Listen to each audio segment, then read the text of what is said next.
नमस्कार दोस्तों। भारत के बाहुबली रॉकेट ने एक ऐसा इतिहास रच दिया है जिस पर हर भारतीय को गर्व होगा। हम बात कर रहे हैं इसरो की। भारत के इसरो ने अब तक का सबसे भारी सैटेलाइट लॉन्च करके एक नया रिकॉर्ड बना दिया है। भारत अब दुनिया के उन चुनिंदा देशों में शामिल हो चुका है जिनके पास भारी से भारी सैटेलाइट को अंतरिक्ष में भेजने की तकनीक मौजूद है। इसरो ने अमेरिका के ब्लू बर्ड ब्लॉक 2 सैटेलाइट को सफलतापूर्वक अंतरिक्ष में लॉन्च कर दिया है। यह सैटेलाइट अपने भारी वजन के साथ साथ बेहद पावरफुल भी है। यह एक कम्युनिकेशन सैटेलाइट है जिसे इसरो ने सफलतापूर्वक लो अर्थ ऑर्बिट में स्थापित कर दिया है। लो अर्थ ऑर्बिट की ऊंचाई लगभग 400 से 500 किलोमीटर के बीच होती है। इसरो ने इस लॉन्च के लिए अपने सबसे शक्तिशाली रॉकेट LV-M3M6 का इस्तेमाल किया, जिसे इसरो का बाहुबली रॉकेट भी कहा जाता है। इस रॉकेट को सतीश धवन स्पेस सेंटर से लॉन्च किया गया।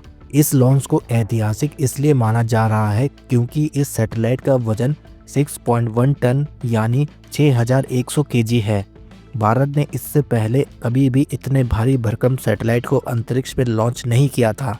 ऐसा पहली बार हुआ है जब भारत ने इतनी भारी भरकम सैटेलाइट को अंतरिक्ष में सफलतापूर्वक स्थापित कर दिया, और यह उपलब्धि इसरो की बढ़ती ताकत और क्षमताओं को दर्शाती है। अब अगर बात करें इस रॉकेट की, तो इस LV-M3 रॉकेट का पहले नाम GSLV mark 3 geosynchronous satellite launch vehicle था, जिसे बाद में बदलकर LV-M3 कर दिया गया। यह अब तक का इसरो का सबसे शक्तिशाली रॉकेट है। आने वाले समय में गगनयान मिशन को भी इसी रॉकेट से लॉन्च किया जाएगा, इसलिए इसे गगनयान लॉन्च व्हीकल भी कहा जाता है। इस रॉकेट को इस तरह से डिजाइन किया गया है कि भविष्य में मानव को अंतरिक्ष में भेजने और भारी कॉमर्शियल सैटेलाइट को लॉन्च करने में इसका उपयोग किया जाएगा। इससे पहले चंद्रयान 2, चंद्रयान 3 और OneWeb मिशन इसी रॉकेट से लॉन्च किए जा चुके हैं।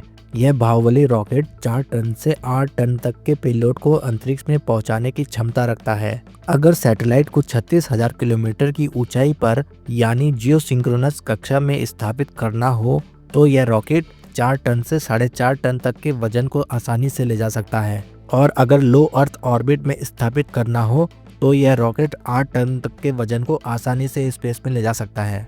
इस सफल लॉन्च के बाद इसरो अब उन चुनिंदा स्पेस एजेंसियों में शामिल हो चुका है जिसमें SpaceX, रोस्कोमोस और यूरोपीय स्पेस एजेंसी जैसी एजेंसियां शामिल हैं। इस लॉन्च की एक खास बात आपको बताते हैं। इस मिशन को अपने निर्धारित समय से 90 सेकंड देर से लॉन्च किया गया।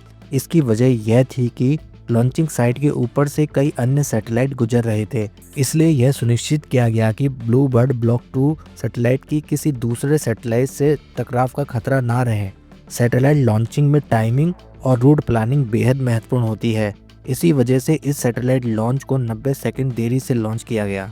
अब जानते हैं ब्लू बर्ड ब्लॉक 2 सैटेलाइट के बारे में।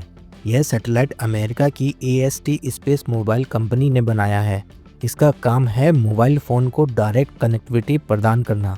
आमतौर पर हमें मोबाइल इंटरनेट आसपास मौजूद टावरों से मिलता है, लेकिन इस सैटेलाइट की मदद से अगर आपके आसपास कोई टावर नहीं है तब भी आपको सीधे सैटेलाइट से इंटरनेट मिल सकेगा, यानी बिना टावर के भी आपका मोबाइल इंटरनेट से कनेक्टेड रहेगा।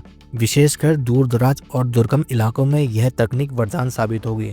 इसरो दूसरे देशों की सैटेलाइट लॉन्च करके अच्छी खासी कमाई भी करता है। पहले भारी भरकम सैटेलाइट को लॉन्च करने के लिए दूसरे देशों की स्पेस एजेंसियों पर निर्भर रहना पड़ता था, लेकिन अब इस लॉन्च की सफलता के बाद इसरो ने यह क्षमता हासिल कर ली है।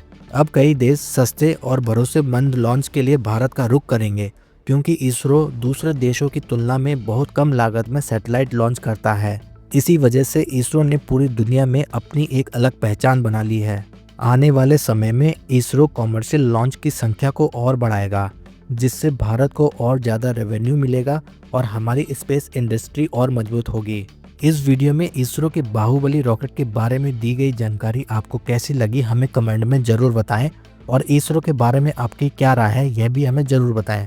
अगर आपको हमारी यह वीडियो पसंद आई है तो प्लीज़ वीडियो को लाइक करके चैनल को सब्सक्राइब करना ना भूलें।